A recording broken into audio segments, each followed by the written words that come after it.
Yeah, we should be live now. Let me just check the stream real quick. You know what I'm saying? Switching accounts quick.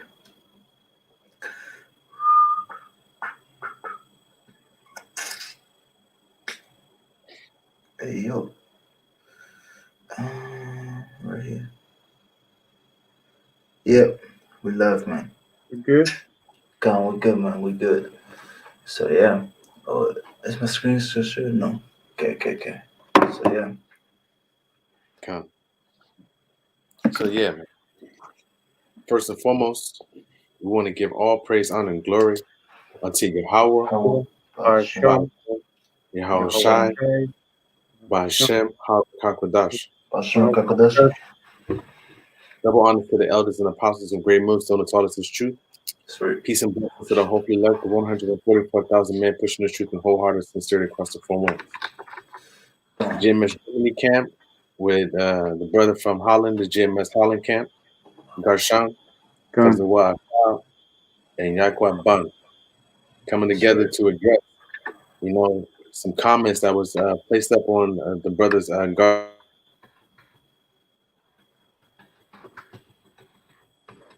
Heaven. You froze? No. Oh, okay. He called himself John Doe, right? Yeah. Okay, so in Babylon, when a person dies and they don't have a name for him, they call him a John Doe. So that's a dead person, actually. Yeah. They call it a Jane Doe if it's a female, and a John Doe if it's a male. So they got. So if somebody's murdered or killed and they don't have a name right away, they call him a John Doe. So this dude, it's funny that he named himself John Doe, But anyways, so we talk. You want to start, or Gershon, if you want to start, we can go ahead. And with the grab the. So I wanted to basically. So I wanted to get basically the what is it called? The comment from this guy, man, John Doe, but it's not showing up, man, because I'm on the live stream right now, but it's not showing. I got it on the phone for you. Yeah. Let's do it. So you guys want to do it in according to the comment? Yeah, let's handle it like that. Go. So the first thing this guy said is like the thing people can't understand is when you die, there's a place of torment and one of comfort. So you see, there's a spiritual place now, and all these Hebrew Israelites preach revenge and talk about past events, talking about they are the descendants and they are only the chosen people, nobody else, etc. So the first thing that he basically goes into is the fact if you die, you basically go either to hell, or or heaven, The second thing that he's talking about is, concerning the Israelites, basically not being the chosen people, concerning in this day and age, So he's basically saying that, he's basically saying that.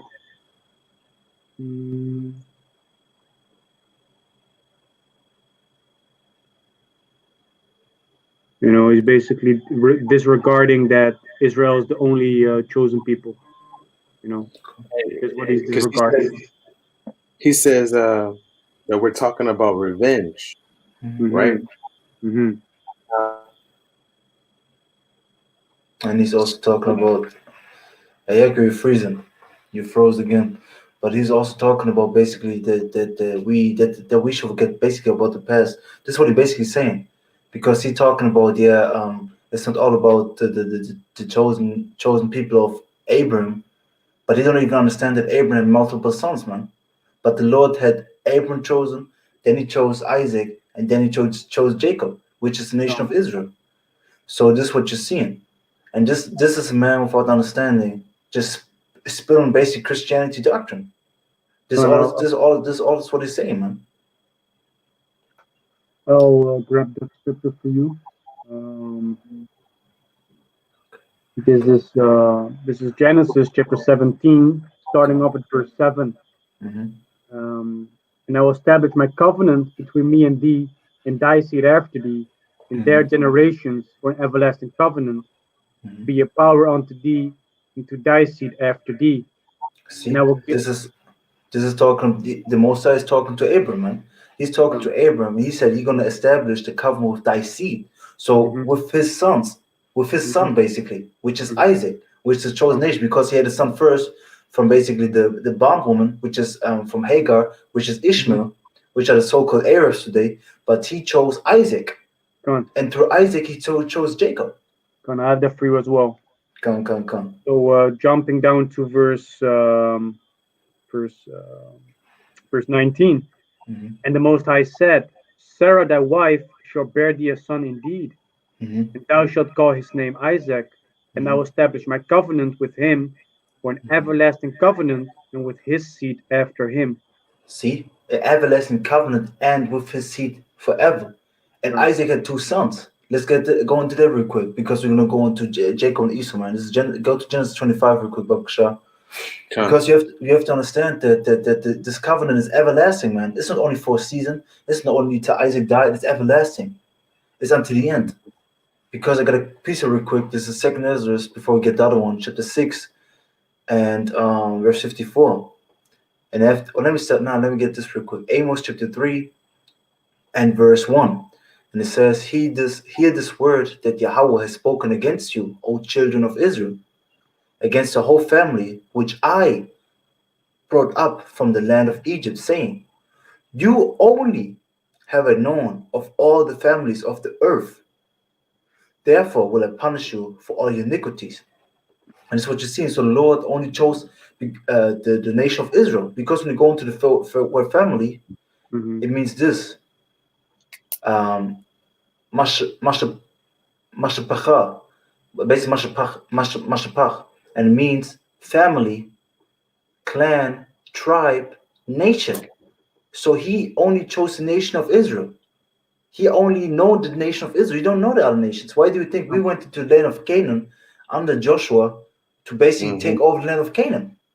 Why he took the land? Why he gave the land of Canaan to us and took it away basically from the Canaanites?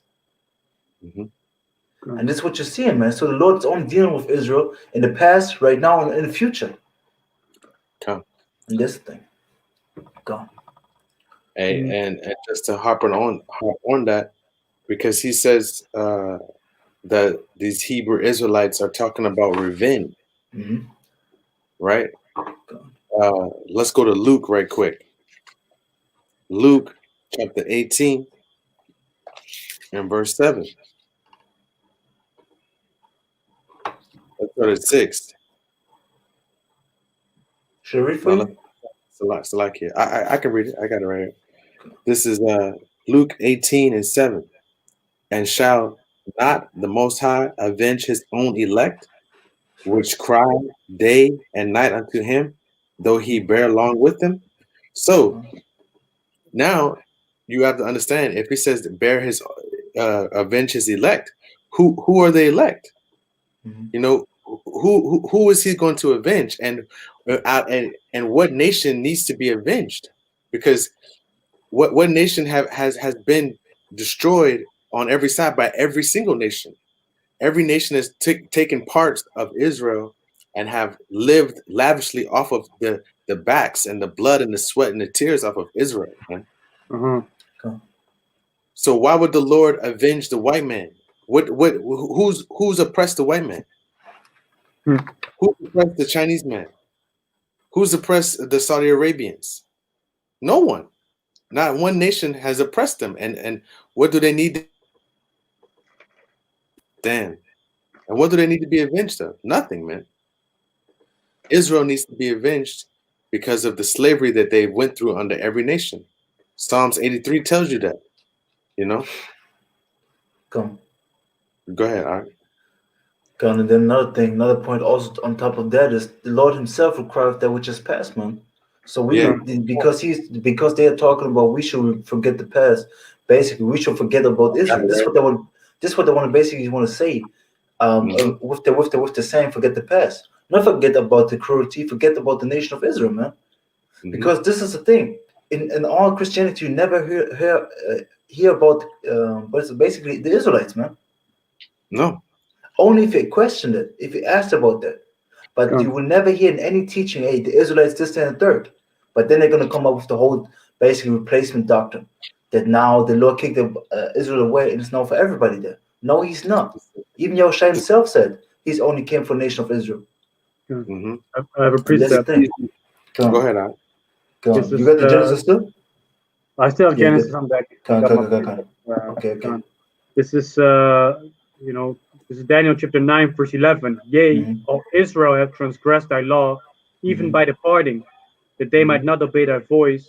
Therefore the curse is poured upon us, and the oath that is written in the law of Moses, the servant of the Most High, because we have sinned against him. And he hath confirmed his words, which he spake against us and against our judges that judged us, for bringing upon us a great evil, for under the whole heaven hath not been done as hath been done upon Jerusalem. Break it down.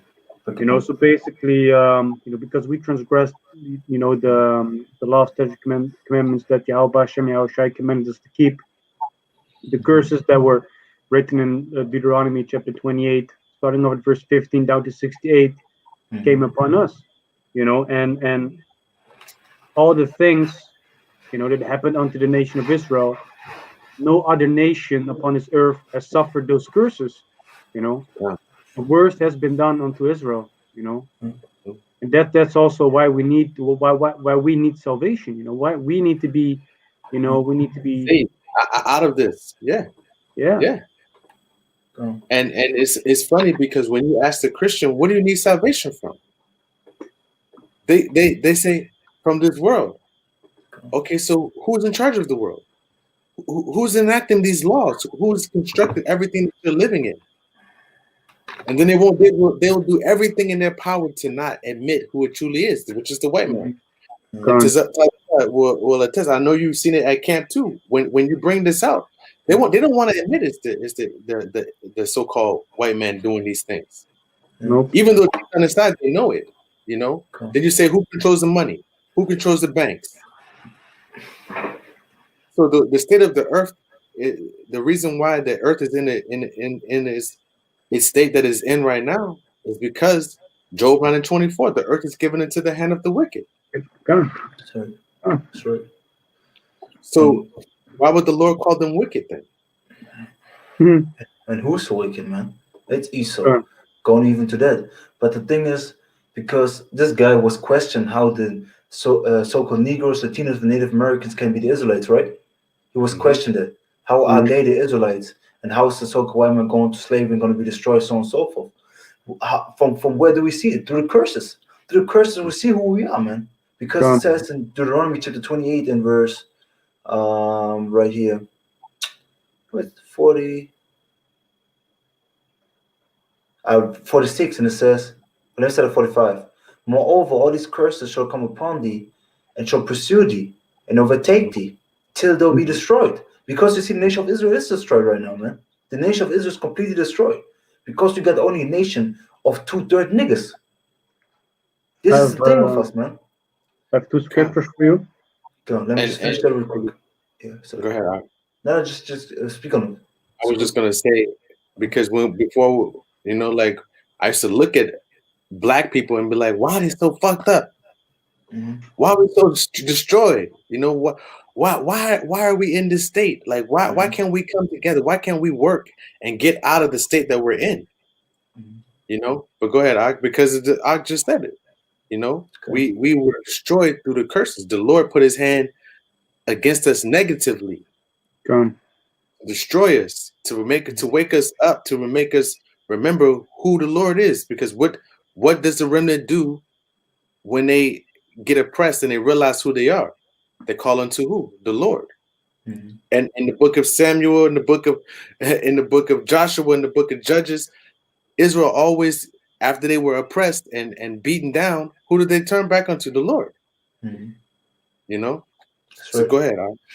But yeah, so going back to the thing, and really again, moreover, all these curses shall come upon thee, and shall pursue thee, and overtake thee, till thou be destroyed, because thou hearkenest not unto the voice of the Lord thy God. You see, even he says thy God, man. It doesn't say God of everybody. It says, I'm the Lord Yahawah, thy God, thy power, to keep his commandments and his statutes which I command thee.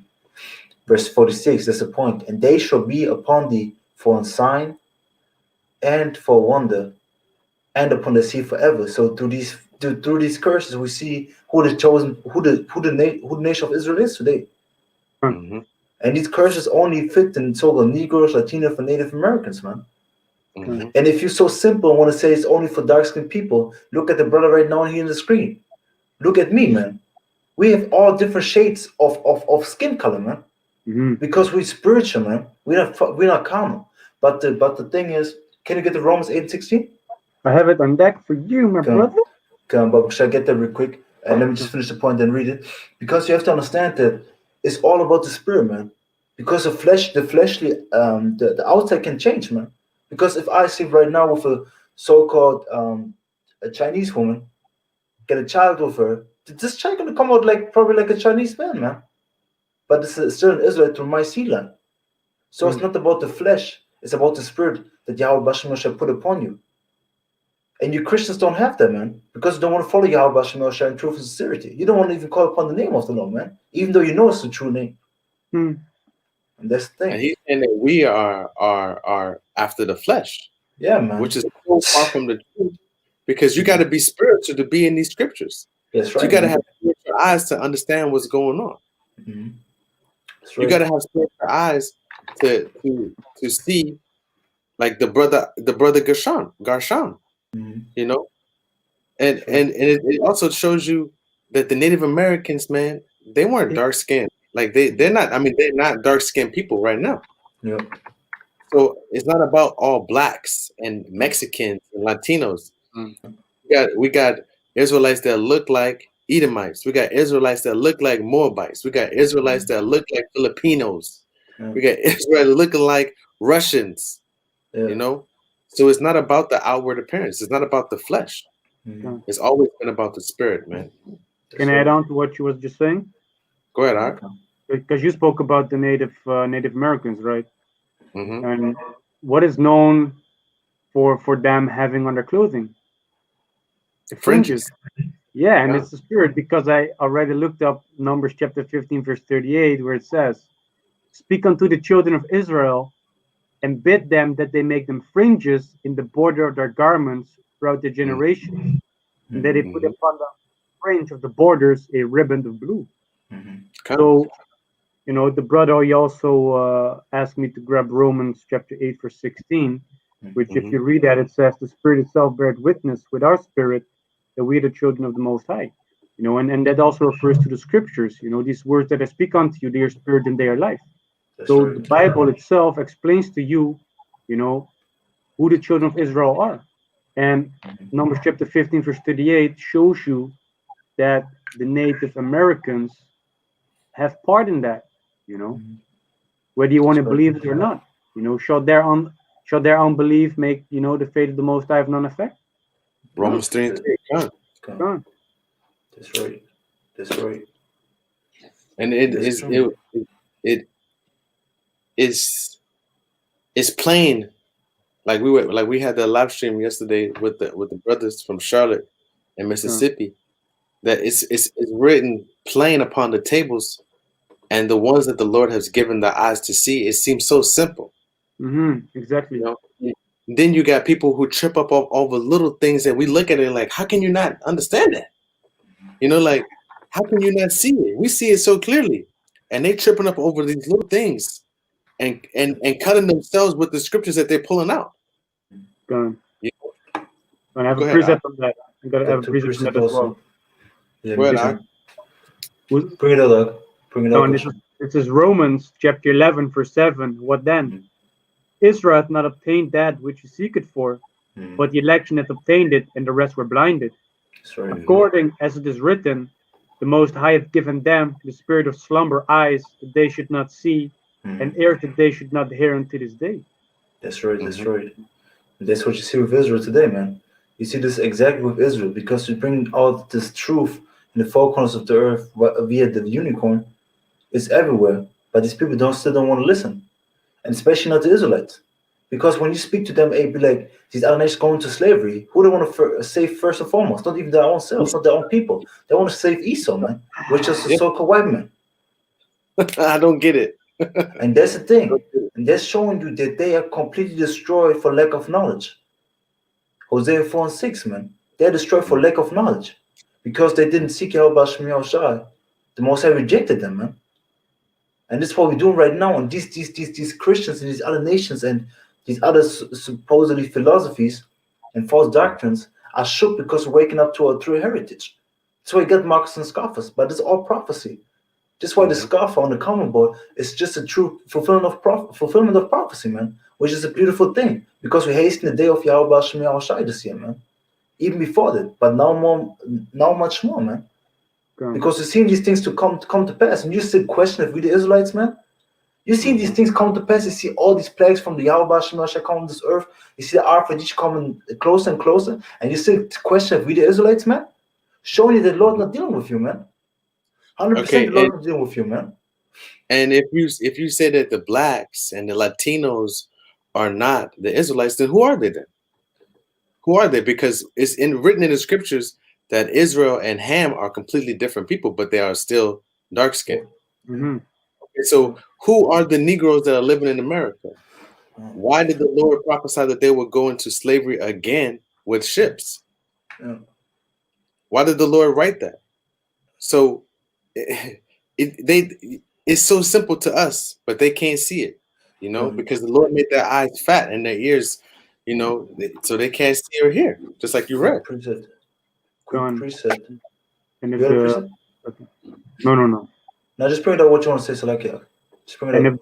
if the real people will be in the land of Israel right now, then there will be no more wars upon the earth. You know, Yeah, Scripture says if the real people will be upon the will be in the land, will be in rulership, then the people would put their spears and swords. Let's get the precept, man. Turn him up. Go.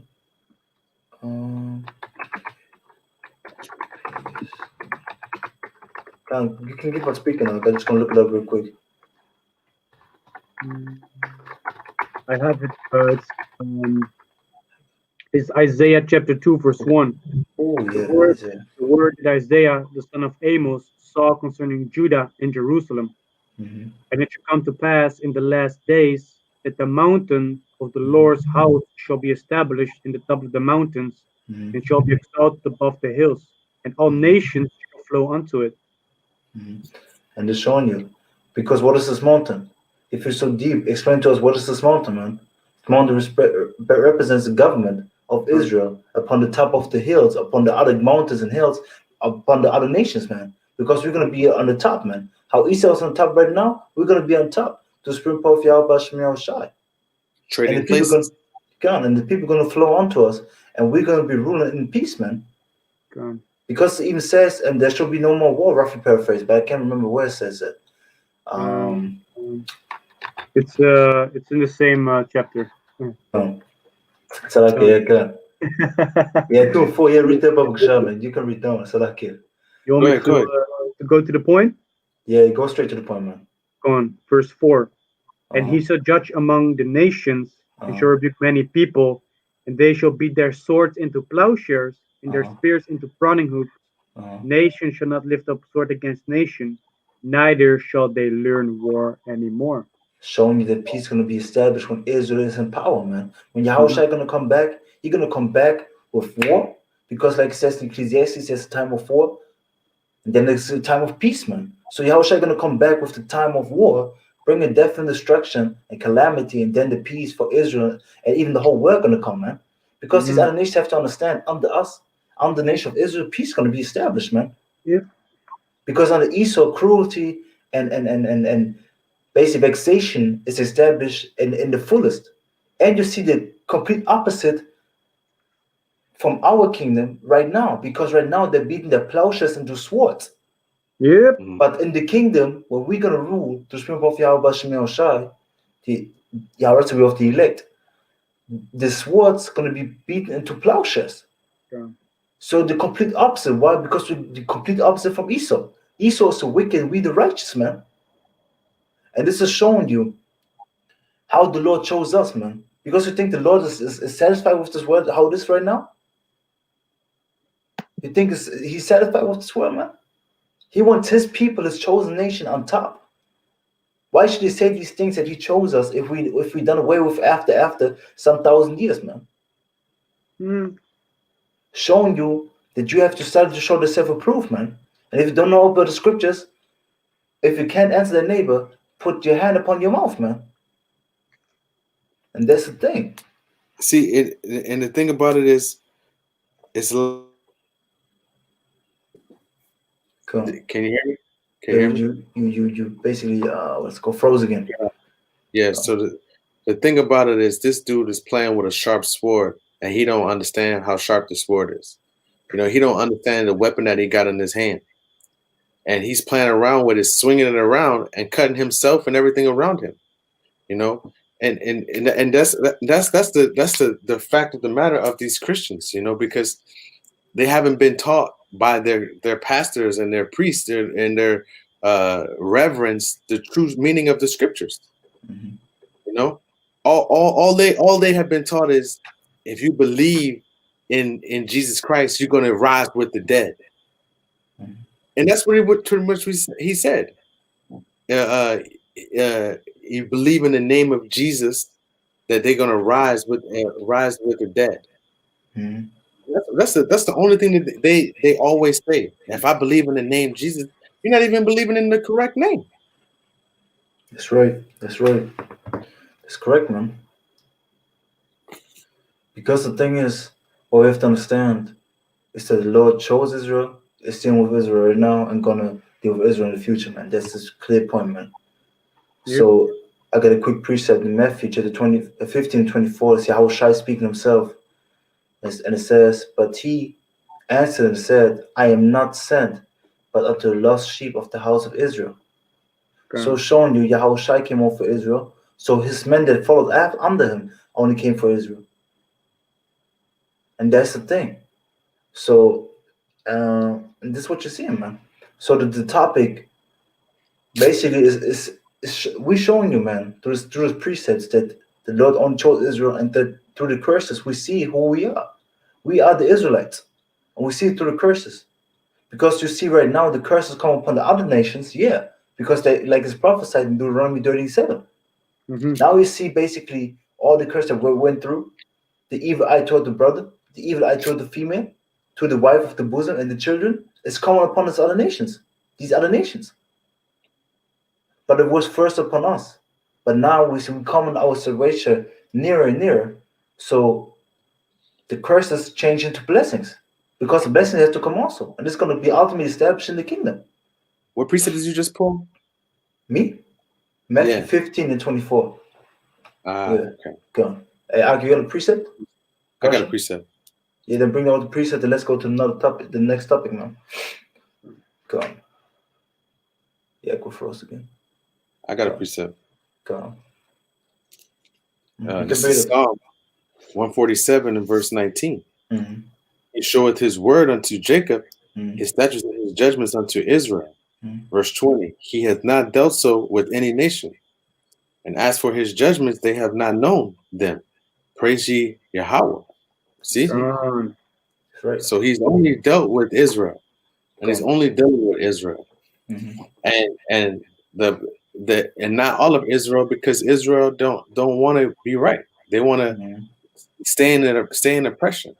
Just like those Israelites that was in the wilderness wishing to go back to Egypt just because it got them garlic, man. Mm-hmm. You know, wishing to go back, and they were missing the slavery days because of spices. Yeah.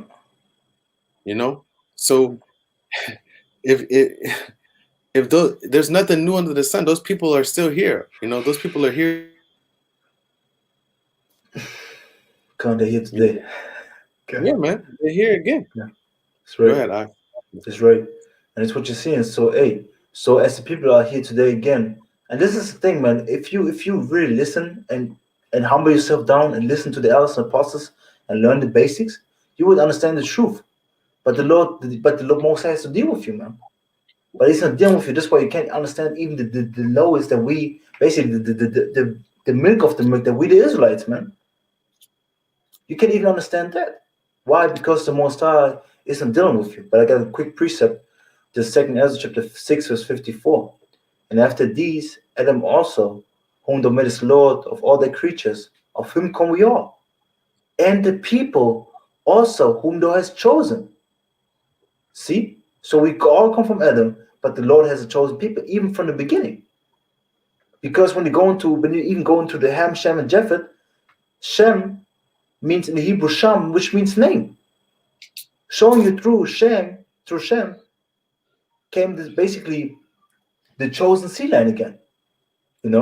Verse 55. Mm-hmm. All this have I spoken before thee, O Lord, because thou madest the world for our sake. See, even this whole world is made for the Israelites' sake. So why should it be destroyed if the Israelites never ruled in complete rulership with subjection from the other nations? If I said it correctly. And basically the nations be subject under them. Verse 56. As for the other people which also come of Adam, thou hast said that they are nothing, but be like unto spittle. See, showing you the Lord said the other nations which are the heathen are as spittle, as seen as nothing in the eyes of Yahawah, Bahasham, Yahawashi, and as likened the abundance of them unto a drop that falleth from a vessel. Showing you that these other nations are nothing, and he only shows Israel, because verse 57 says this, and now, O Lord, behold these heathen, see, which have ever been reputed as nothing, showing you that this is talking about the heathen, about the other nations. And when you look at Israel, the 2/3 acting like the other nations. Okay. They're acting like the other nations. That's why they're going to be destroyed with the other nations, man. But come back in the kingdom, because it says all Israel shall be saved. If I paraphrase. Got a precept. Come on, bring it up, Rawchaa. This is Deuteronomy chapter 32, verse 8. When the Most High divided to the nations their inheritance, when he separated the sons of Adam, he set the bounds of the people according to the number of the children of Israel. For the Lord Yahawah, his portion is his people. Jacob is the lot of his inheritance. See, Jacob is the lot of his inheritance, man. So we're gonna basically, like it says in Romans the 8th chapter, we're gonna be joined as with Yahawashi, because you have to understand everything is given to Yahawashi. We're gonna be joined as. Why? Because the Most High created Yahawashi, Yahawashi created the rest. So if you join us with Yahawashi and he created everything and inherit everything, we're gonna be basically partakers of it. And the lot of the Most High is in Israel, is in Jacob, which is Israel. And he even said he measured the other nations by the number of the children of Israel. And you have to understand the Lord is righteous. Why? Because every nation got its portion of land. Every nation got a chance to rule. And now our time to rule is to come, man. Showing you can't even complain. You got something up? Yeah, go. Want to say something? Yeah, I understand that it's a shocker to these nations. They're like, what? Their spirit don't want to see it. They don't want to see the Negroes on top. They don't want to see the Mexicans, the Latinos on top. Why? They've been so comfortable with living on top of us, having us subject unto them. It's a shock unto them to hear that. What? Like Wisdom of Solomon, man. You know, they're gonna be like, "This is him. He's numbered among the children of the Most High." That's right. Yeah. If it's written about what's gonna happen, it's gonna happen. You know. Come. So let me finish this off real quick. 2nd Ezra chapter 6, verse 57. And now, O Lord, behold these heathen, which have ever been reputed as nothing, have begun to be lords over us and to devour us. And like the ark says, this is the spirit, man, because they are in the power seat and devouring us, man. They're living lavishly right now. They can fully live their wicked desires. You have to understand this word for them is pure pleasure. For the elite, it's pure pleasure. Why? Because they can do whatever they want to do right now. Because, like it says in Ecclesiastes 8, it's in the hearts of the sons of men to do wicked, because the judgments are executed speedily. Roughly paraphrasing. And it's what you're seeing. It's what you're seeing with our people. It's what you're seeing around the world. People doing all kinds of manner of wickedness, man. All manner of wickedness they're doing. Why? Because they're saying like judgment will never come, man. But the judgment gonna come, man. If you believe it or not. But to finish it off real quick, And we can keep on going. Verse 58. But we thy people, whom thou hast called thy firstborn. And when he said that in Exodus chapter 4, verse 22, and thou shalt say unto Pharaoh, the Most High speaking to Moses, thus saith Yahawah, Israel is my son, even my firstborn, showing you that this is talking about the Israelites. So his people are the Israelites. Through all the scriptures. God. Like even Yahawashi said in Matthew 1 and 21, the government for the children of Israel, for paraphrasing, or 2 and 6, one of these two precepts. So Yahawashi came on for Israel. Back in the day was all about Israel. So where are the heathens at? Where are they? They're going to go into slavery, man. Are they going to be destroyed or going to go into slavery? That's it. Gone. So to finish it off, 2nd 1658, but we thy people, whom thou hast called thy firstborn, thy only begotten, thy fervent lover, are given into their hands. Who gave us into the hands? Bahasham, Yahawashi, man. Verse 59, if the world now be made for our sakes, for Israel, why do we not possess an inheritance with the world? How long shall this endure? And basically, Ezra was crying out, man, because he saw the affliction of Israel. God. He saw basically, because you have to understand, Ezra's is Ezra when it wasn't a time when the Medo-Persian was ruling, man. Mm-hmm. If I remember right, I'm correct, right? Babylonians, right? Correct, Babylonians. Oh yeah, the Babylonians, right? Yeah, come. They want to say Babylonians, but I mix it up with the Medo-Persians because when they came back, basically, when the Medo-Persians, when the Babylonians was fallen, then we started under the Medo-Persians to build the temple again. Mm-hmm. And that's what you have to understand. So we basically building right now the third temple in spiritual form in Yahawah Yahawashi, and basically the scoffer want to basically be is like these heathen because he claimed the Lord, he claimed the scriptures, and be like, we pray to you, Lord, you God, let us build with you. But you can't. I got precepts on that. Let me grab. Oh yeah.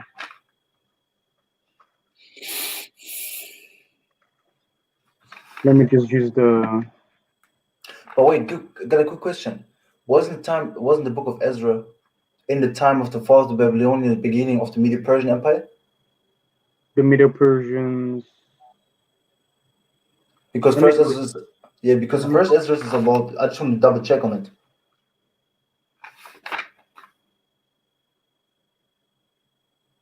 Yeah, because the first Ezra is talking about basically going into the Cyrus in this chapter 2 verse 3.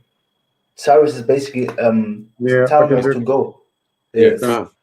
So this is what I'm saying, man. So it was a transition period. Yeah, it was a transition period. Yeah, going into the Persian media. Yeah, gone. So that's why I was speaking because Ezra was in the time of basically Zerubbabel and also Nehemiah. They were all together and they built basically a temple. And that's the thing, man. But yeah. So the precept that I had was Amos chapter 9, verse 11. In that day will I raise up the tabernacle of David that is fallen, and close up the breaches thereof, and I will raise up his ruins, and I will build it as in the days of old. And that's what happened right now, man. The Lord is raising the house of David, which is the righteous seed of Israel, man. This is what happened right now. And when this house is established, man, it's going to be all for the heathen. Because what was happening when King David was in power? This heathen wasn't fear, man. They couldn't do anything.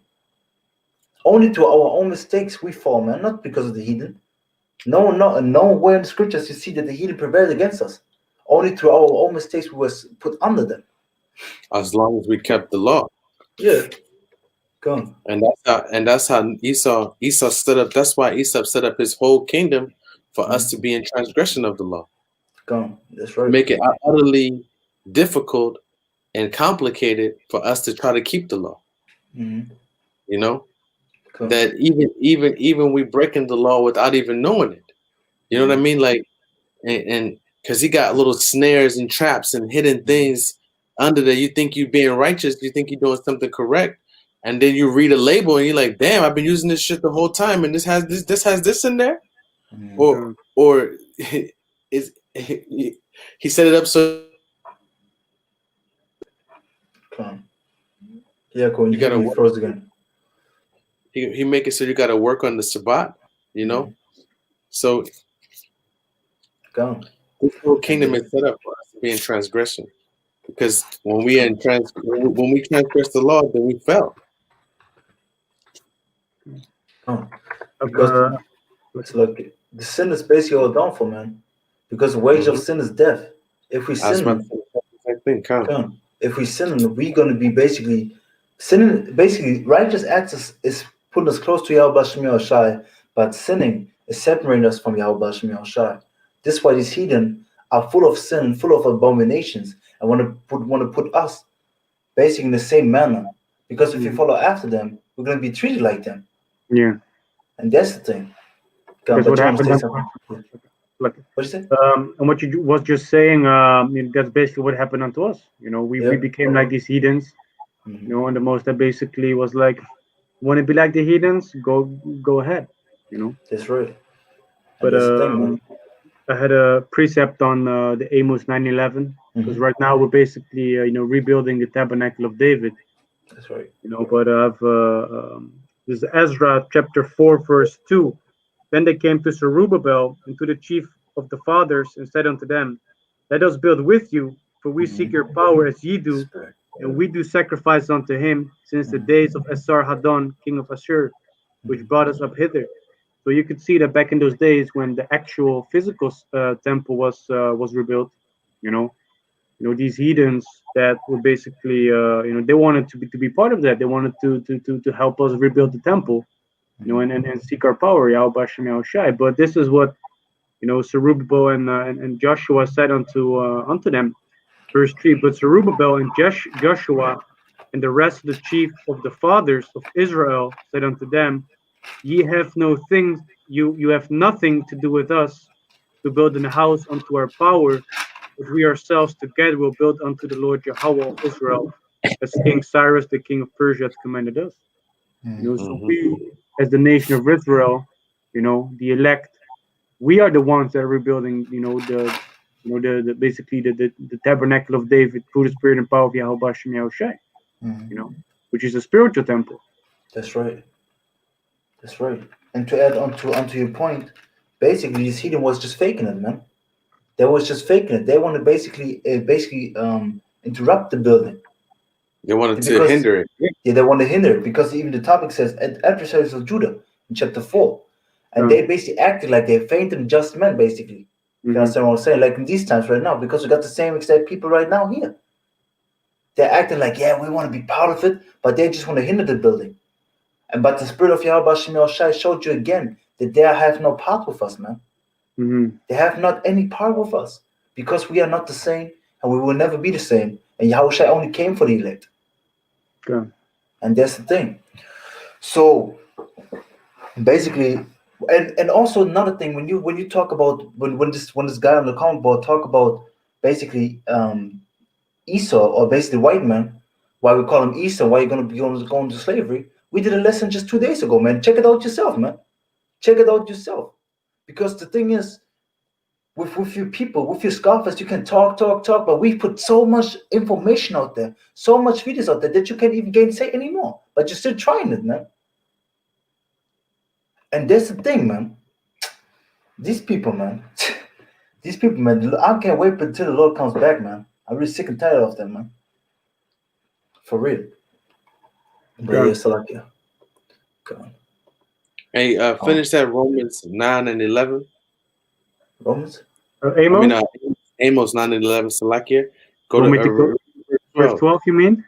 Yeah.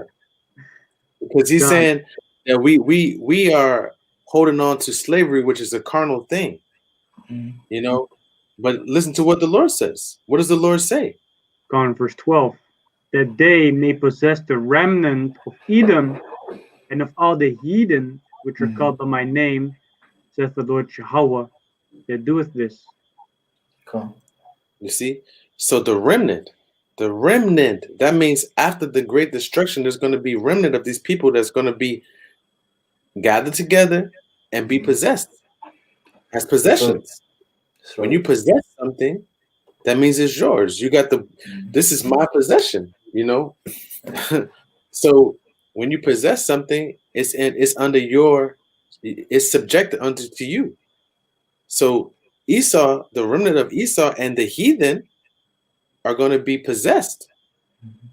They're going to be possessions, you know. And it even says it in the very next book, in Obadiah. Yeah. It goes in the whole book of Obadiah tells you what's going to happen unto Esau, Edom. That's right. As I was saying, and we've done so many lessons on it, Yeah. and it's not even, you know. But you know what though?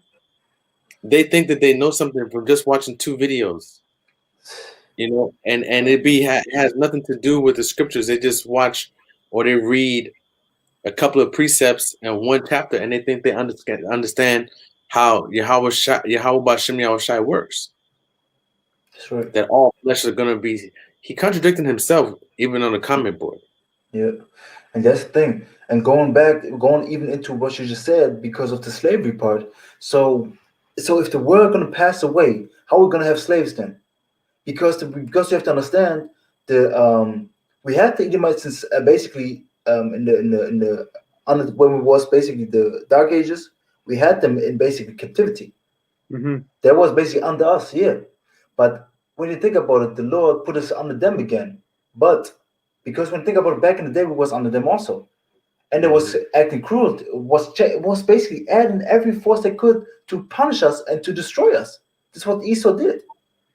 And the Lord going to put them into slavery under us again. The supreme power of Yahawah, man. And it's what you're going to see. So how the world going to pass away then? How are we going to have slaves then? If there won't be a physical kingdom, because this guy on the Commentboard said there won't be a physical kingdom. Read 2 Peter 3:10, showing you that he has no knowledge or understanding. Because he doesn't know. That's talking. What is that talking about? He doesn't even know. That's right. Because gosh, can you get Ecclesiastes 1:4 real quick, Babak Show? This is Ecclesiastes chapter 1 verse 4. One generation passeth away, and another generation cometh. But the earth abideth forever. See, so if the one generation is there, passes away, another generation comes. And even after the 3rd and 4th generation, we reincarnated, if you understand it, we come back into this basically on this planet, and the earth passes not away. So how is the earth then going to be destroyed? So the word is contradicting itself? No, it's not. Because when we go into 2 Peter, the 3rd chapter, it's talking about the cleansing fire that comes upon this planet Earth. Like back in the day with water, because the flood didn't destroy the earth, it just basically wiped everything away and made it clean. Yeah. The same thing going to happen in with the fire. Because when you go to 2 Peter chapter 3, and I think when you start at verse 6, where it says basically the first and second death. Let me look it up real quick. I got a quick recap. Can't bring it out. This is Psalms chapter 115, verse 16. The heaven, even the heavens, are the Lord Yahawah's, but the earth had he given to the children of man. Can you read it again, Babak? So this is Psalms chapter 115, verse 16. The heaven, even the heavens, are the Lord Yahawah's, but the earth hath he given to the children of man. See? So this earth is created for the children of men. And ultimately, like we read in 2 Ezra 6th chapter, it's made for the Israelites. God. So it's made for us. So why should it perish? Why should the Lord create such a beautiful planet, such a beautiful creation, and then just waste it away like it's nothing? God. I got a quick precept as well. This is Revelation chapter 21, verse 1. And I saw a new heaven and a new earth, for the first heaven and the first earth were passed away, and there was no more sea. Gone. And when you go into the word new, it means kindness. It means fresh.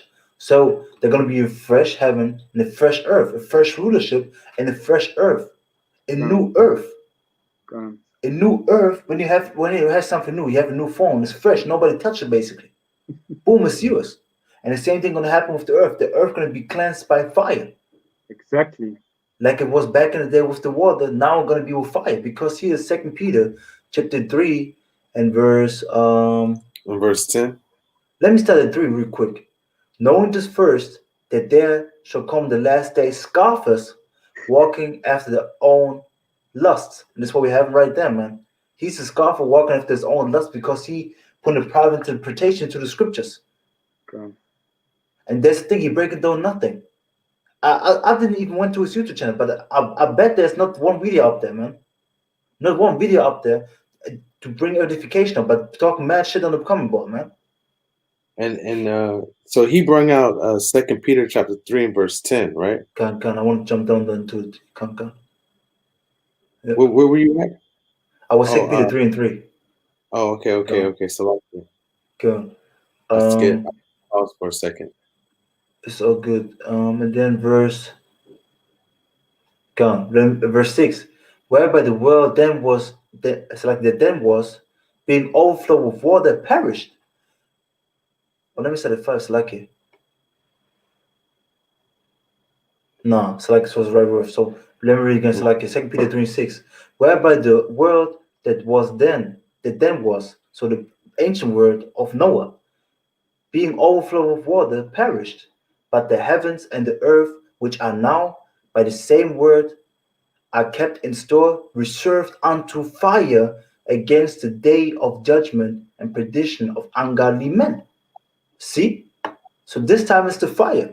So first time it was cleansed by water, now it's the fire. So the earth won't be destroyed, but it's going to be cleansed by fire like it was in the ancient days, like in the days of Noah, with fire, because it even says in Matthew chapter 24, it's going to be as in the days of Noah, roughly paraphrasing. So shall it be in the Son of Man's days, roughly paraphrasing. And this is what you're having right now. So back in the day was water, now it's fire, because Yahawashi even said, hey, if roughly paraphrasing, oh, let me get it, man. I'll just bring out what you want to say, because I know you want to say something. So let me get it real quick.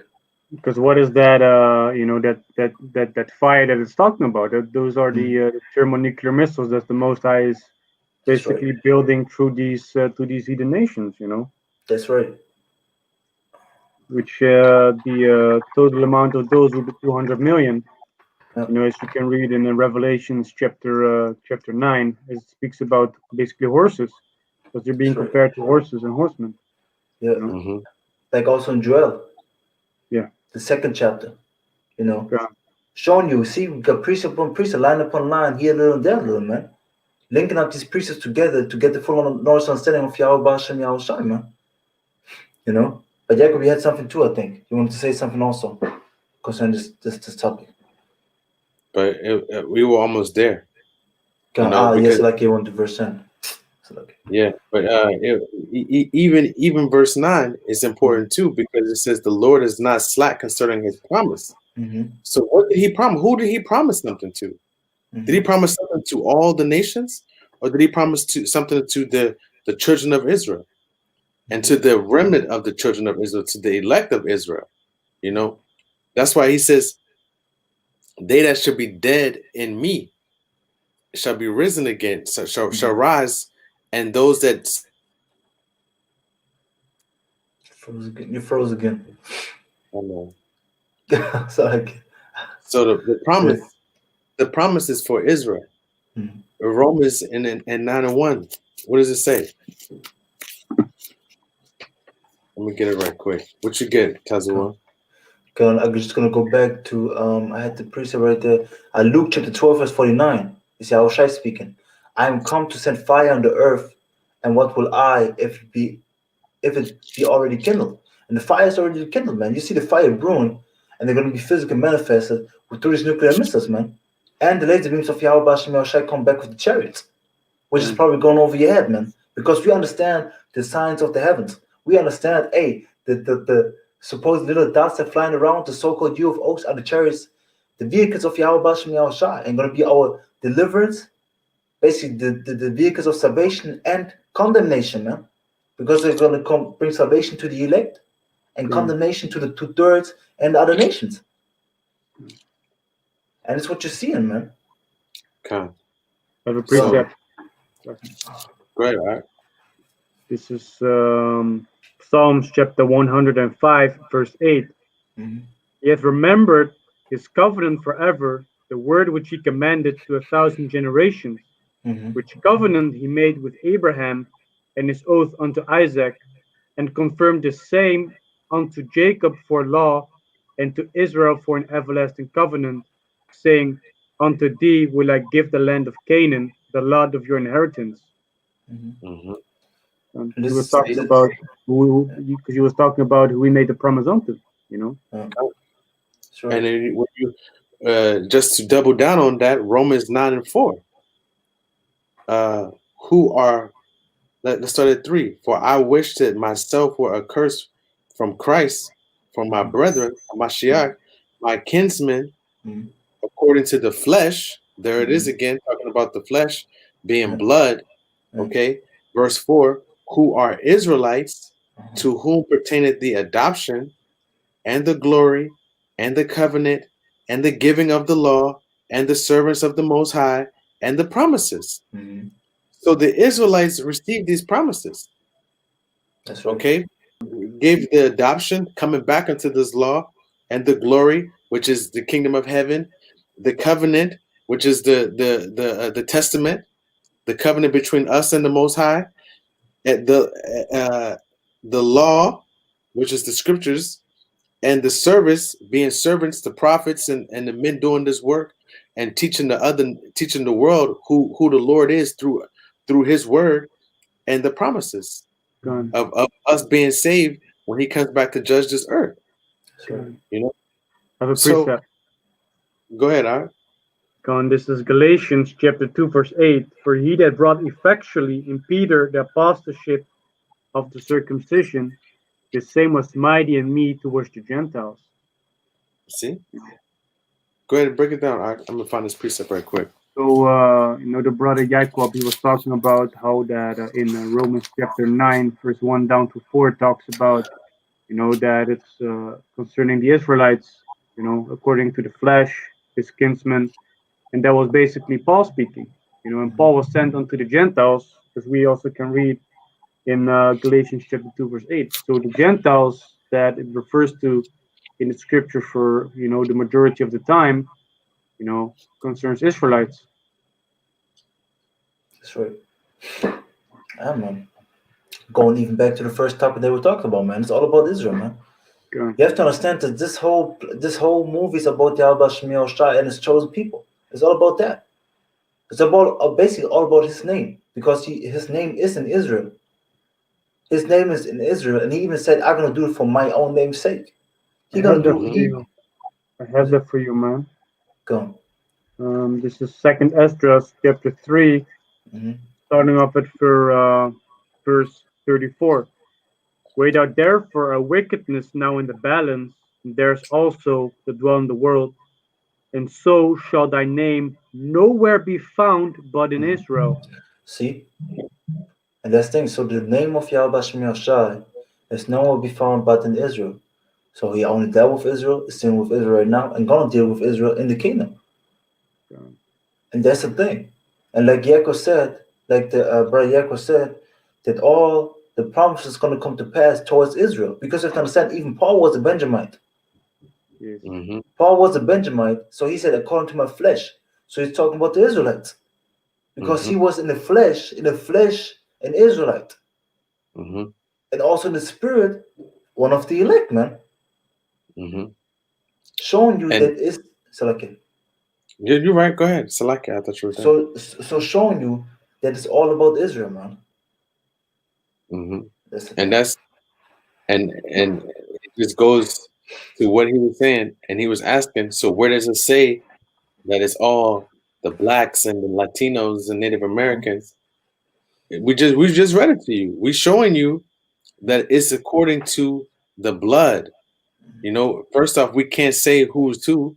So then, if we can't say that for sure, you're a Judite, you're a Gadite, you're a Benjamite, or I'm a Judite. We can't really 100% for sure say those things. So what do we revert to then? The scriptures and this understanding. So if we see the men who understand these scriptures, and then you see another man who has the like mind, regardless of his outward appearance, he got the same belief in the scriptures and he believed in the same things as we believe in them, how can we say that he is not an Israelite? That's right. I have that for you, man. We say such things. Like the I read earlier, for the Spirit beareth witness. You know? Go ahead. I have that. This is Daniel chapter 12, verse 10. Many shall be purified and made white and tried, but the wicked shall do wickedly, and none of the wicked shall understand, but the wise shall understand.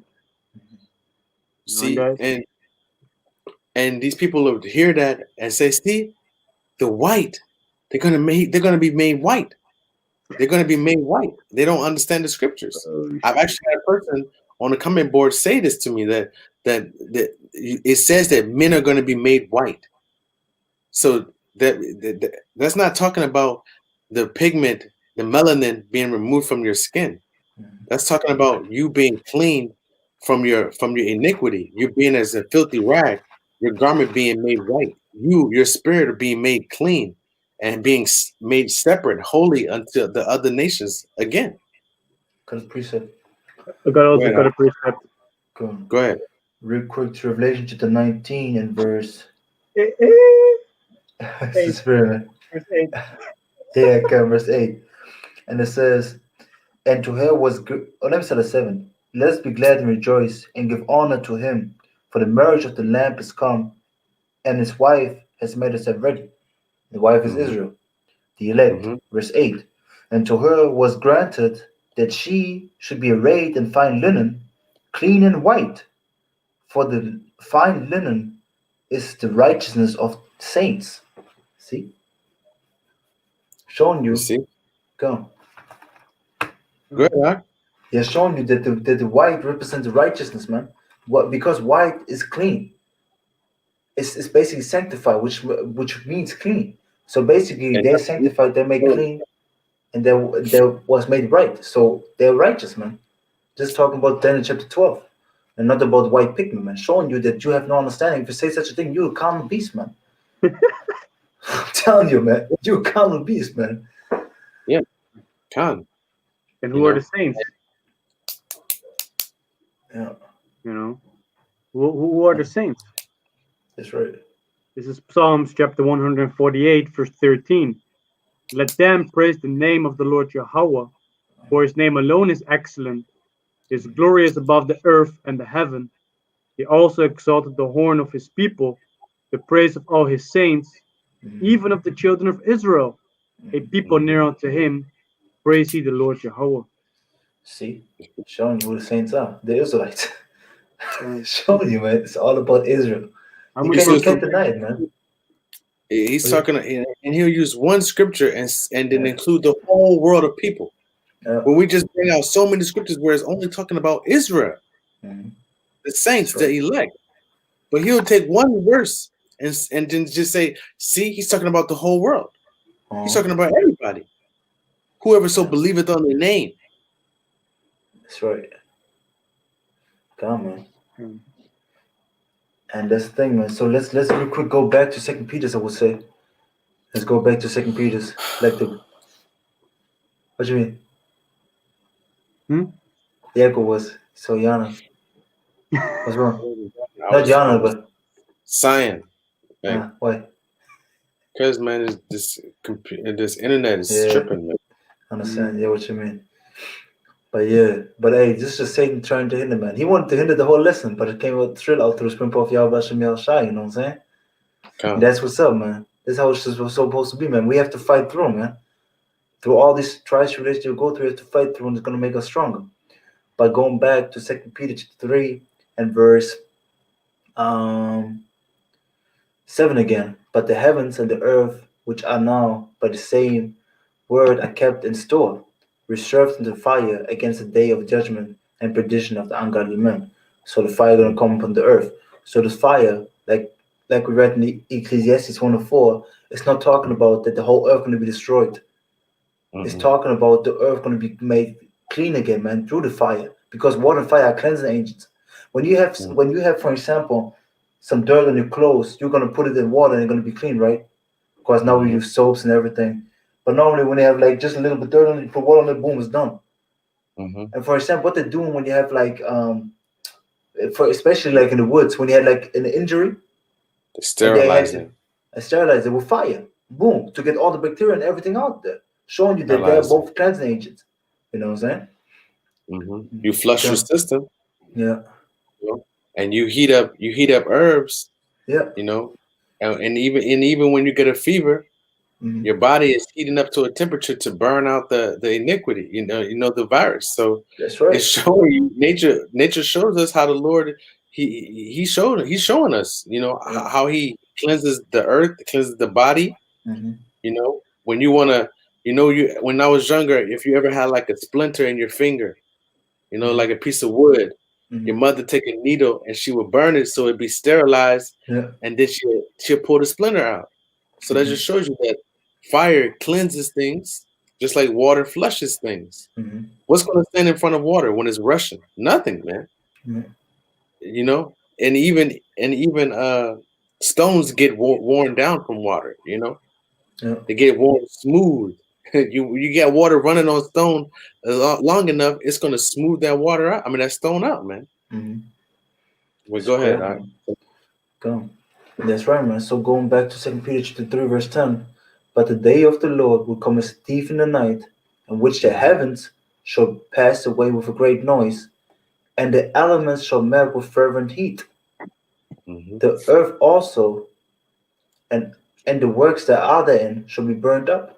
See, so going to be burnt up. The earth going to be burned. It's going to. You have to understand when I have a picture, when I read this precept, you know, and this mist is going to hit, the laser beam is going to hit, and the earth going to be everywhere going to be fire to clean this place. Because what is this great noise? This great noise is the nuclear missiles hitting America, man. Hitting America, cleansing America, basically cleansing the earth from America's filthy kingdom. And this is what's gonna come to pass, man. Stop talking about the earth gonna be destroyed, man. If the earth gonna be destroyed, how is somebody gonna be saved then? What we gonna inherit then? Where's the inheritance of Israel then? We're gonna be the blessings then. We're gonna be our slaves, like we said before. And if Showing you keep you, reading Peter, yeah, it's an even question that you even have to ask. yeah. Because we finished Salakia with, I thought you were done because I kind of paused for a second there. Now it's cool. Okay, let me keep on reading. Verse 11. You want to read down to probably 13, right? Yeah, 13 come. Okay. Verse 11. Seeing then that all these things shall be dissolved, what manner of person ought you to be in all holy conversation and godliness? Verse 12. That conversation is us being in these scriptures. That conversation and godliness is having a spiritual conversation with the Most High and examining thyself to beg for repentance and forgiveness and come back onto these laws. You know? Go ahead, select that. Verse 12. Looking for and hastening unto the looking for and hasting unto the coming of the day of the Most High, Yahawah Bahasham Yahawashi, when the heavens being on fire shall be dissolved, and the elements shall melt with fervent heat. See, so why would the men be hastening unto this day if they're going to be destroyed? Because somebody's going to receive the promise to begin to get salvation out of it. That's right. Somebody's going to be given salvation out of this time. And who? Not everybody. The elect, the men that followed Yahawah Bahasham Yahawashi from the beginning, from when he was on the scene. That's right. And like it says, if we suffer with Yahawashi, we're going to be rolled with him, man. We're going to be joint heirs with him. And the point is number 13. God. 2 Peter 3:13. Nevertheless, we, according to his promise, see the promise again, look for new heavens and a new earth, wherein dwelleth righteousness. See? So it's all about Israel. It's all about the promises that the Most High gave unto Israel, and Israel inheriting the nations and the earth. Yeah. You know? Because this is what we're looking for. We're looking really hastening the day for a righteous world. And showing you this fire, like we said the whole time. The fire is cleansing the earth, and then there's going to be new heaven and new earth. And this is how it's going to go down. The earth won't be destroyed It's gonna be a fresh earth and a fresh rulership, like we read in Revelation 21:1. It's gonna be all made fresh through the spirit and power of Yahawah, Bahasham, Yahawashi, man. So showing you, we are the chosen people, the Israelites. The other nations going to go into slavery. The earth won't be destroyed. The earth will abide forever. And we can even go into the topic that there is no fucking hell, man. There is no hell. This world is hell right now. Why we should hasten the day looking for righteousness if this is not hell? If this is paradise, if this is pleasure, why we should hasten the day and looking for a new heaven and new earth where endure of righteousness? And why we should do basically right now. The thing is, for me, these Christians always talking about there's hell under the earth, right? And if you die, it's gonna be decided where you're gonna go, heaven or hell, right? So why are they not living then according to the word if they're fearing it so much? Well, I got a couple of precepts on that to debunk the. Can I got to bring out the precepts, man? Oh yeah, we got something still on this Second Peter. Nah, I'm done with it. I'm good. Come, man. Got So my then then let's go to the next topic, which is basically going into there's no hell, man. The hell doctrine is just lies and deceit to keep people in check, man. And it's very easy to basically debunk with scriptures. You know, it only takes you about 2 scriptures. Yeah, it's really a thing of not a hard thing. It's not a hard thing to understand. It's for real, you know. But yeah. And this is Ecclesiastes chapter 3, verse starting off at verse 19.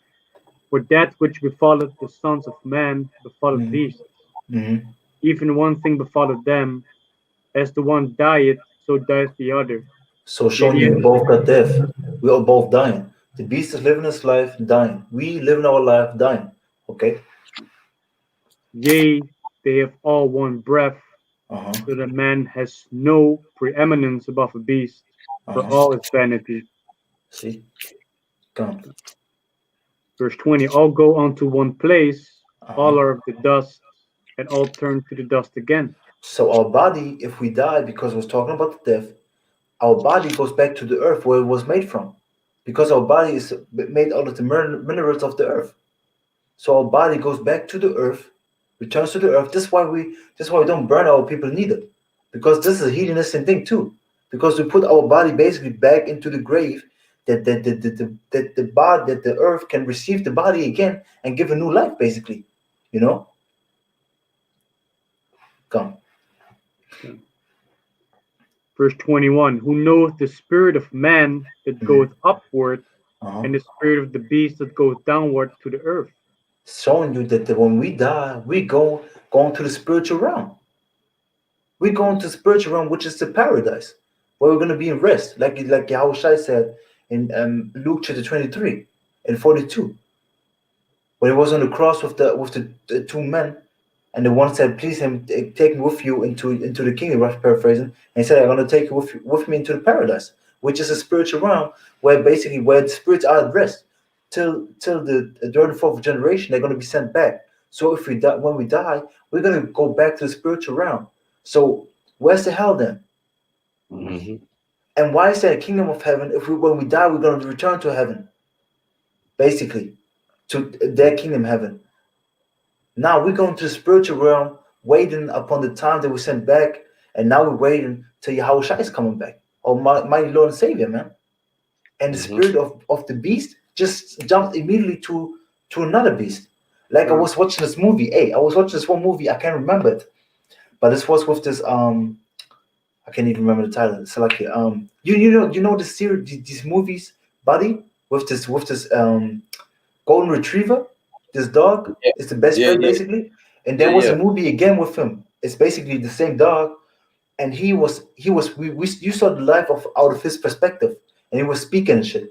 So he was speaking, and then he lived his life with his owner, you know, boom, boom, boom. Then he died. You know what happened immediately in the instant? Boom, like that he had a new life. Showing you what the scriptures, man.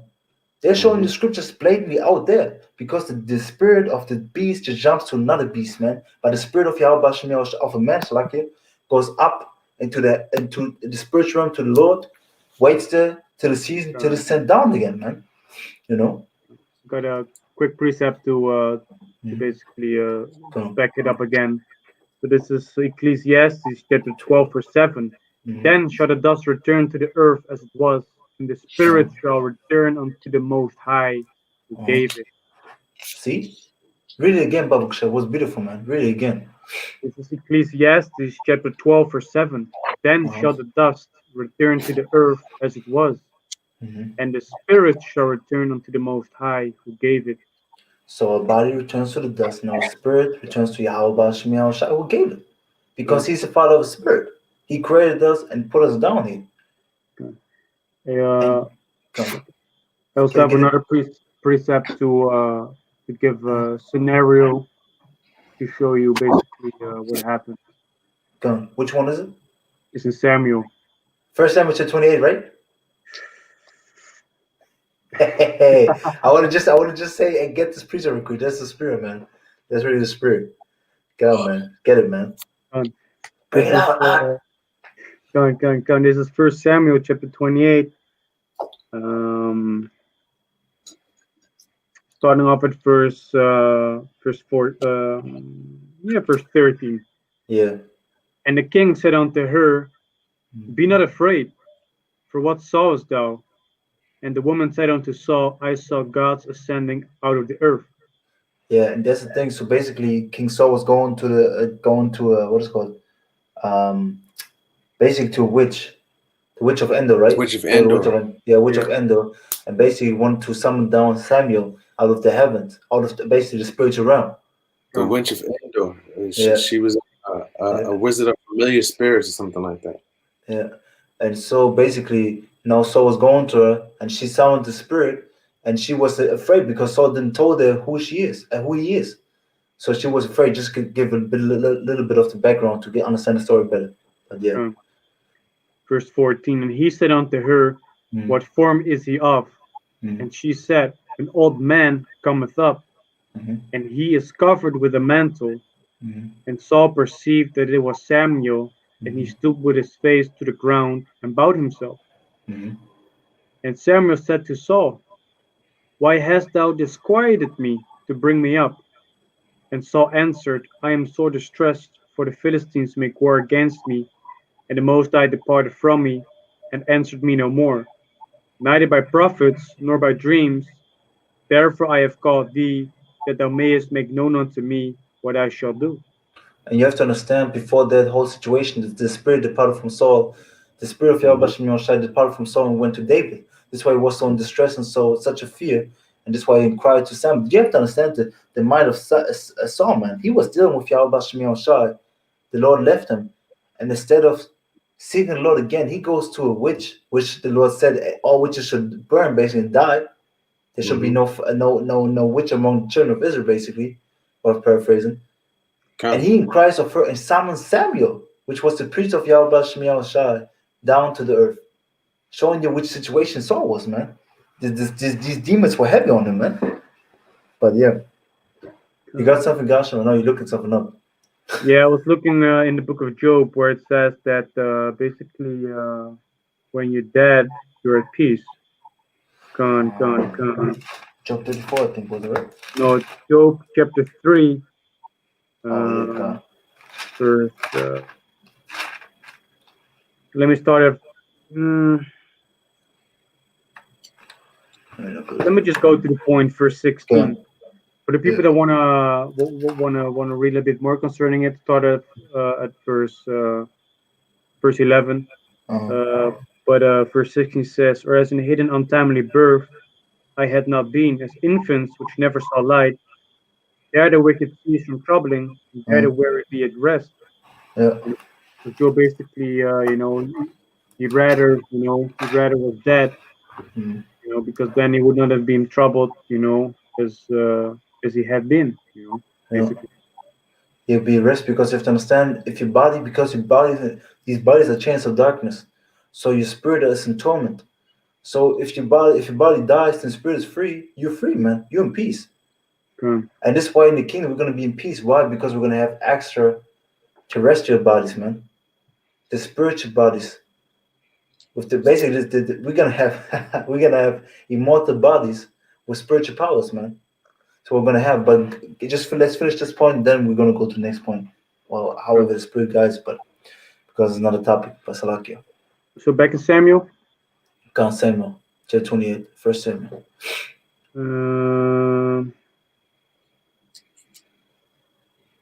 Back in Samuel chapter 28, verse 16. Then said Samuel, wherefore then dost thou ask of me, seeing the Lord Yahawah has departed from thee, and is become thine enemy?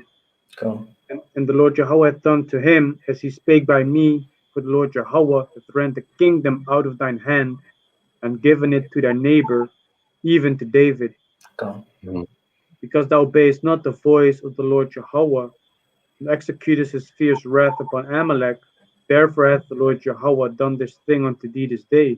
So just a quick side note, so the Lord rejected Saul because he was disobedient, because of rebellion.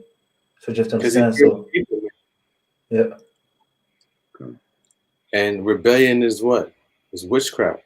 That's witchcraft. That's right, yeah. That's right. So you should really check yourself and obey Bahasham to the best of your ability.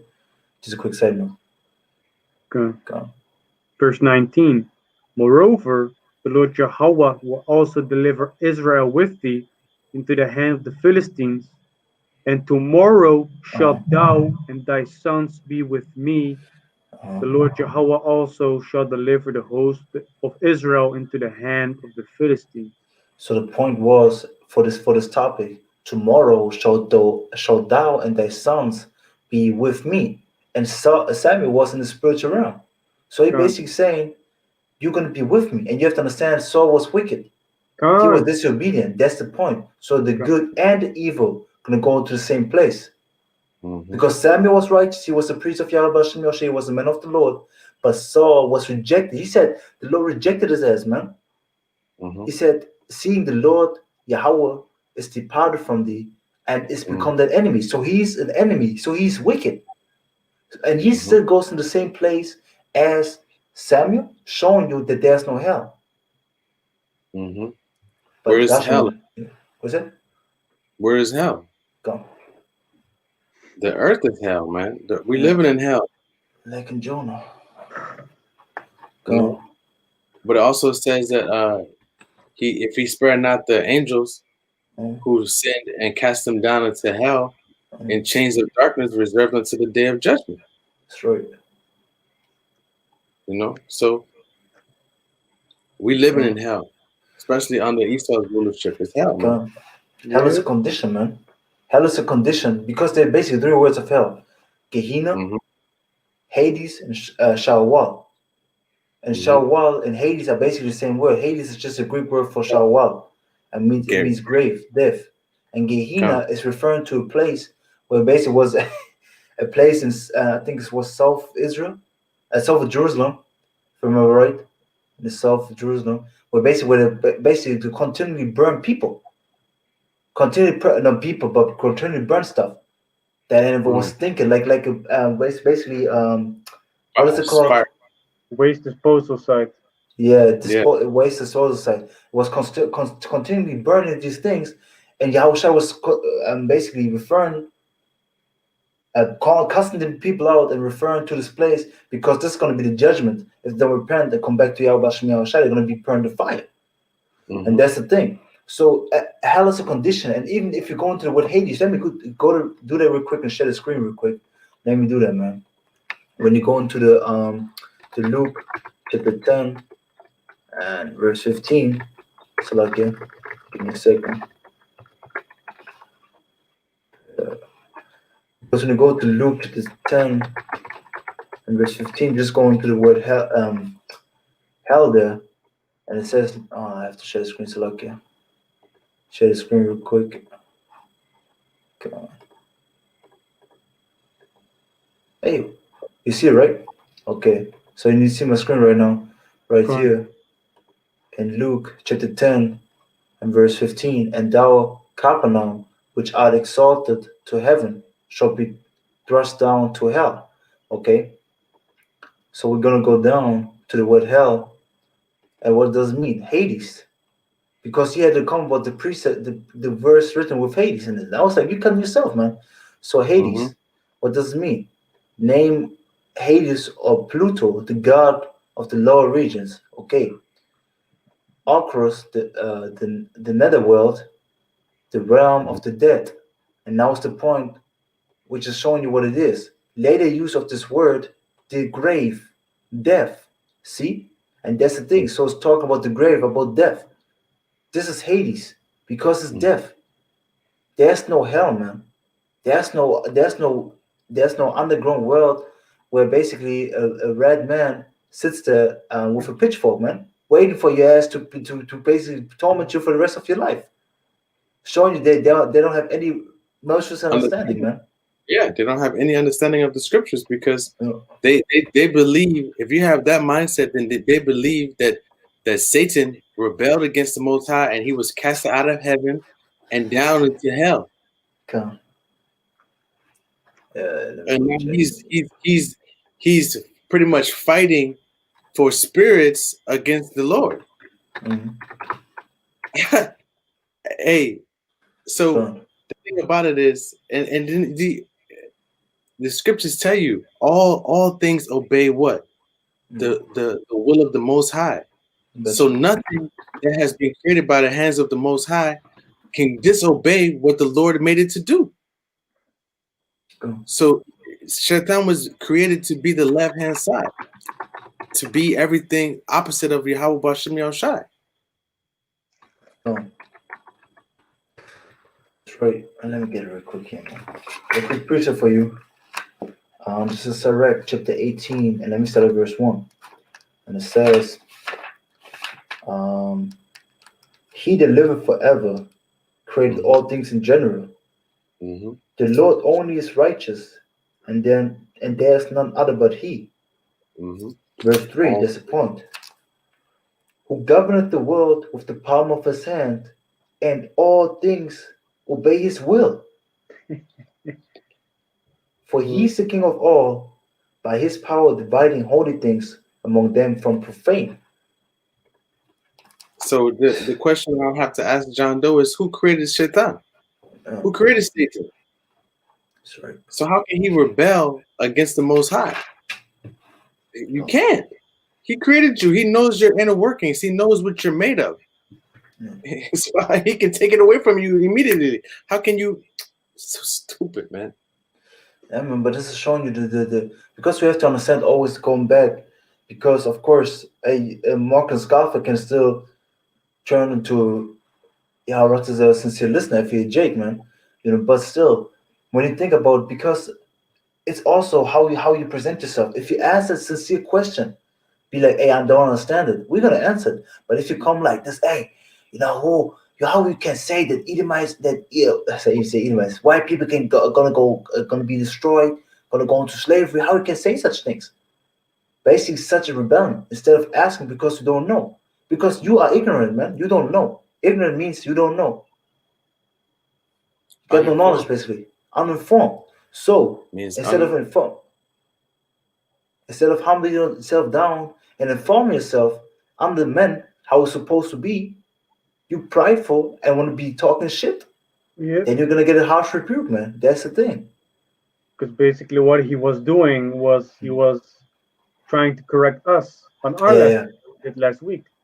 That's like, right. Oh, this is not the case. It's this and this and this, and But we show you plainly the things that you brought out as your proof. We basically rebuked you and brought out the sound doctrine concerning it. That's right. Because the scripture also says precept must be on precept. It's where a precept like an understanding. That's right. That's the thing, man. And I think we jumped all over everything. If we got some more stuff we want to bring out, we can. But we hammered it down, because his whole, the comments that he made didn't really make any sense when you read them, honestly. That's right. Go on. He And also that's the thing, spoke. man. What's it? Yeah, I just want. Hmm? I just wanted to go real quick. About the basically he was talking about the that we don't have bodies anymore. Oh yeah. The one post that he said basically the First Corinthians 15:51. Yeah, his spirit, man. Yeah, and that's the thing. So going real quick upon that, and then we can close up to the spirit Gone. if you want to. But this is First Corinthians chapter 15 and 51. Well, let me start at to get straight to the point. Let me just real quick go to verse. Let me read from the point. So like verse 51. It says, "Behold, I shew you a mystery. We shall not all sleep, but we shall be changed." So sleeping goes into basically all dying. We not everybody gonna die, because it says also a rough paraphrasing. Yahawashi said, not all that you see right now here gonna taste of death. Roughly paraphrasing, you know. So we're gonna be changed into what? In a moment, in the twinkling of an eye, at the last trump. For the trump shall sound, and the dead shall be raised incorruptible, and we shall be changed. Because right now we are corruptible, we are mortal, but we're gonna have incorruptible bodies. This is talking Mhm. about because we got a body terror. We got a body. Let me go up real quick. Two verse. Where is it? Here, right, verse 39. All flesh is not the same flesh. See, so all flesh is not the same. But there is one kind of flesh of men. So the men got the same flesh. We got the same bodies, basically. Of course, some are stronger, some are weaker. You know, Mhm.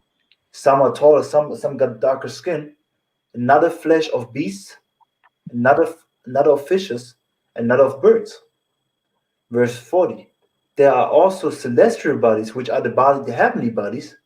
Let me look up the word celestial.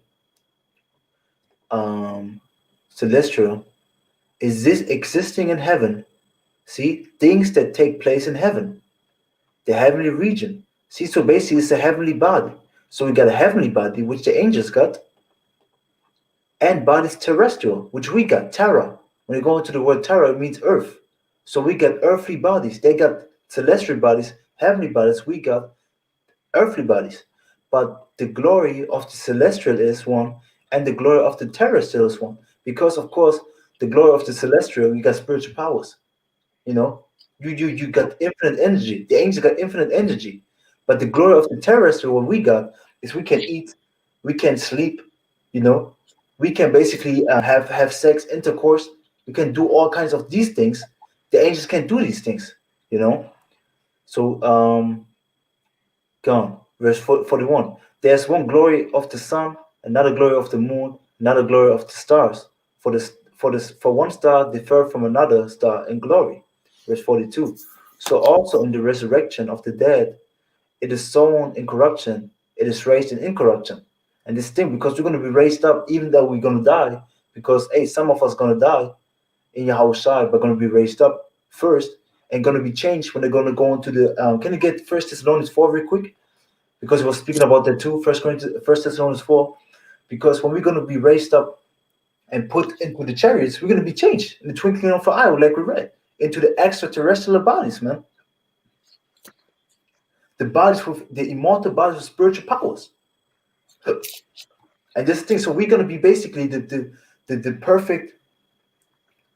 We're going to have both. We're going to have the glory of the terrestrial and the celestial. If you understand what I'm saying, we're going to have infinite energy, but we still can eat, taste. We're going to have children. We're going to have everything, man. We're going to be basically made perfect to spring of Yahawah Bahasham Yahawashi. Come. When you gotta let me know. So going back, 1 Corinthians chapter 15 and 52, in a moment, in the twinkling of an eye, at the last trump, for the trumpet shall sound, and the dead shall be raised incorruptible, and we shall be changed. To what? To the ultimate beings, man, under Yahawashi. He's the ultimate, and we're gonna be under the ultimates, man.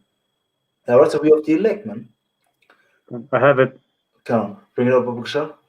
This is 1 Thessalonians chapter 4, verse 16. Uh-huh.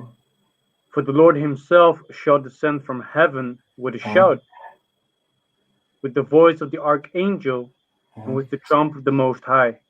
Mhm. and the dead in Yahawashi shall rise first. See, so dead and Yahawashi going to rise first. So the mortars for Yahawashi, like it says Revelation 24, going to be first with Yahawashi again. They're going to be first in the heavens with Yahawashi in the chariots, man. That's the thing. Verse 17. Mhm. Then we which are alive Uh-huh. and remain shall be caught up together with them in the clouds Uh-huh. to meet the Lord in the air, and so shall we ever be with the Lord. See, so we're going to be brought up together with the Lord, and then in the twinkling of an eye, we're going to be changed, man. And that's what you have to understand. So this is talking about the extraterrestrial bodies that we're going to receive through the spring power of Yahawashi, which is bodies that we're going to read right now in verse 1 Corinthians 15 and 53. For this corruptible must put on incorruption, and this mortal must put on immortality. So we're going to be immortal and uncorrupt bodies. We're going to be perfect because right now, we are corrupt because we still get sick. We're still tired, you know. We still have demons upon us, sleeping upon us. We still feel weak. We have injuries, so on and so forth. But we're going to be changed to a spirit of Yahawashi. So to finish it over at 54, so then this corruptible shall have put on incorruption, and this mortal shall have put on immortality. Then shall be brought to pass the saying that is written, death is swallowed up in victory, because we won't die anymore. Why? Because our body's going to be changed and the law is going to be written in our inward part, but we can't sin anymore. So we have no death anymore. We're going to live forever. And that's the thing. I have Ezekiel 36 for you, and I'm going to grab Hebrews chapter 8 for you. Go. Which one do you want first? Give me first Ezekiel 36. Go on. This is Ezekiel chapter 36, and I'm going to start off at verse 22. Therefore, therefore say unto the house of Israel, thus said the Lord Yahawah, I do not this for your sakes, O house of Israel, but for mine holy name's sake, which ye have profaned among the heathen, whither ye went. And I will sanctify my great name, which was profaned among the heathen, which ye have profaned in the midst of them. And the heathen shall know that I am the Lord Yahawah, said the Lord Yahawah power, when I shall be sanctified in you before their eyes. For I will take you from among the heathen, and gather you out of all countries, and will bring you into your own land. Come. Then will I sprinkle clean water upon you, and ye shall be clean from all your filthiness, and from all your idols will I cleanse you. See, this is the thing. So when we're gonna be like it says Matthew chapter 24, Yahawashi gonna send his angels out and gonna basically bring us together and deliver us. He gonna make us clean, man. He make us perfect, man. And that's the thing. He gonna sanctify us because sanctify means basically sanctify means to clean something, to make pure again. You know. Okay. Verse 26 here. Verse 26, a new heart also will I give you, and a new spirit will I put within you. And I will take away the stony heart out of your flesh, and I will give you an heart of flesh. See? So the stony heart, the heart of wickedness, going to be taken away, and we're going to get the righteous heart, man. Because the law is going to be written in our inward part, like it says in Jeremiah 31st chapter, and we're going to make perfect. Our mind going to be finally made perfect, because in Jeremiah 17:9 it says, the heart is deceitful above all things, it's desperately wicked. So our mind is wicked, and we're going to get the pure mind. We're going to get the knowledge of commandments written in our inward part, man. We're going to be made perfect. I got a precept for that. Come. It's chapter 19 and verse 19. The knowledge of the commandments of the Lord, Yahawashi, is the doctrine of life. And they that do things that please him shall receive the fruit of the tree of immortality. See, hey, that's the thing, man. Hey, if you follow Yahawashi to the end, man, you're gonna be made immortal, man. Because at the end, we're gonna the elect gonna be made immortal, man. The fruit of immortality, and we're gonna have the full knowledge of understanding, you know, which is right now blocked by the spirit of Yahawashi. But we're gonna be changed, man. Physically and also spiritually, we're gonna be made perfect. Let's say it like that, plainly, man. Having that knowledge, you know, as the doctrine of life, so we're gonna live and not and like you said before, the wages of death is sin. Wages of sin is death, right? Yeah. Okay. Wages of sin is death. Salakia. Wages of sin is death. So if we can't transgress the law, then what do we die for? Yeah. We can die anymore. That's right, man. This is back in Ezekiel chapter 36, verse 27. And I will put my spirit within you and cause you to walk in my statutes, and ye shall keep my judgments and do them. God. And that's the thing, man. And that's the thing. So we're gonna do the will of Yahawashi because right now we're rehearsing the righteous act, but then we're finally gonna do it to the team, man, to perfection, man. In the fullness, with the fullness thereof, man. Man. I have Hebrews chapter 8 as well as backup as a to precept. 36. Come, bring up the precept up. This is Hebrews chapter 8, starting off at verse 8. For finding fault with them, he said, Behold, the days come, said the Lord Yahawah, Bahasham Yahawashi, when I will make a new covenant with the house of Israel and the house of Judah.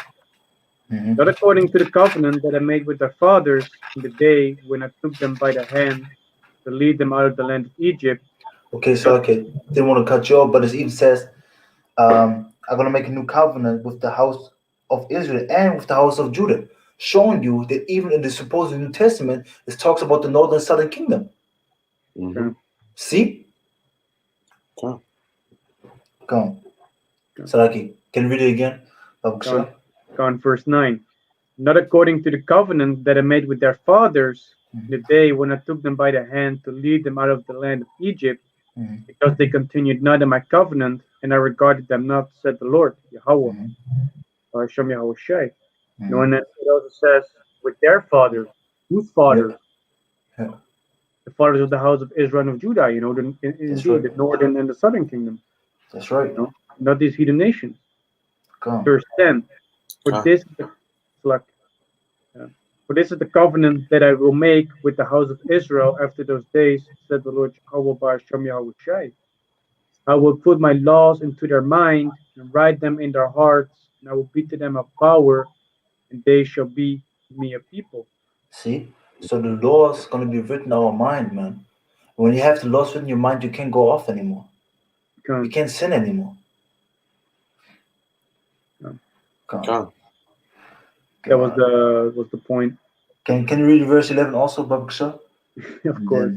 Come. Verse 11, and they shall not teach every man his neighbor, every man his brother, saying, Know the Lord Yahawah Bahasham Yahawashi, all shall know me from the least to the greatest. See, and that's the thing. So, the whole nation of Israel is going to be changed, man. Even the thirds are going to come back, man. The two thirds are going to die and going to come back, and they're going to be changed also, man. Because they're going to come back as the sons of basically the elect, So they're going to be changed also, man. So Israel is going to be saved, all of Israel. And we're all going to be changed through the Supreme Power of Yahawashi, man. And that's the thing. So it's not talking about that we only get spiritual bodies. No. We're going to be the perfect. We're going to be the ultimate. And that's the thing, man. So we're going to be extraterrestrial and not only celestial. Because this dude was talking about we're going to be like angels. We're going to be above angels, man. The elect, if you have to elect Rawchaa, we're going to be above angels. And it says we're going to judge angels, which means we're going to give them orders, man. Because the angels can't go off. So showing you, this is another thing. Angels can't go off. See? So we're going to be like angels. We can't go off anymore. That's a beautiful thing, man. Come, man. So you got anything else?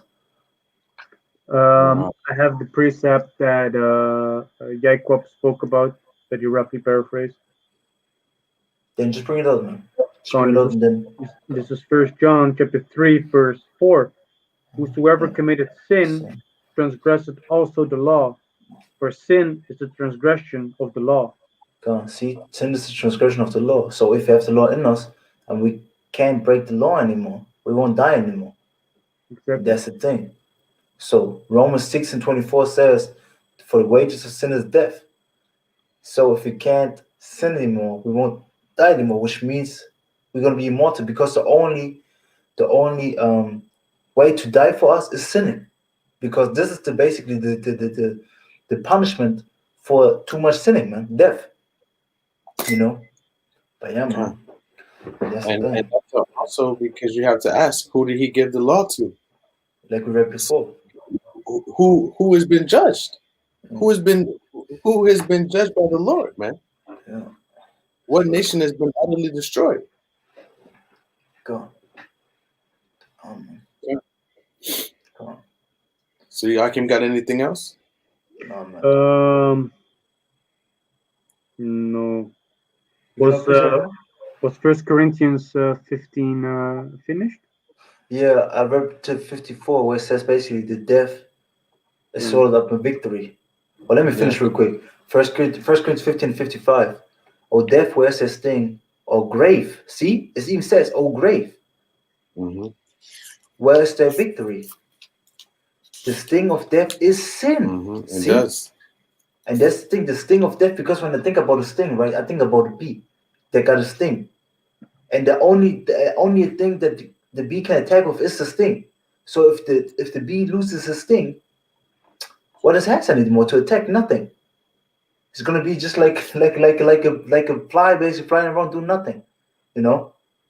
So basically, the sting of death is sin. The strength of sin is the law, and the law going to be written in our inward parts. So the law basically going to still be in effect, but won't basically keep us in chains anymore because we're going to keep it to 100%. Exactly. You understand what I'm saying? Okay. Verse 57. But thanks be to the Most High, which giveth us the victory through our Lord Yahawashi and Mashiach. Okay. See? And to finish it off, verse 58. Therefore, because of this, because we got the victory already, man. My beloved brethren, be steadfast, unmovable, always abounding in the work of the Lord, for as much as you know that your labor is not vain in the Lord. So keep on pushing, man. Keep on pushing. And that's the thing, man. God. So yeah, man. I think this was it, man. You know. Come. So yeah, man. So Akim, we got anything else? No. God. Okay, yeah. So with that, man, we want to give all praises, glory, and the highest honor to Yahawah, Bahasham, Yahawashi, Bahasham, Qadash. Bahasham, Qadash. We want to give again double honors to the elders and apostles of Millstone who taught us the truth. Peace, blessings, and salutations to the elect out there who spread this truth and sincerity and also charity, man. Yeah, so this lesson was edifying. Until next time, Shalom. Shalom.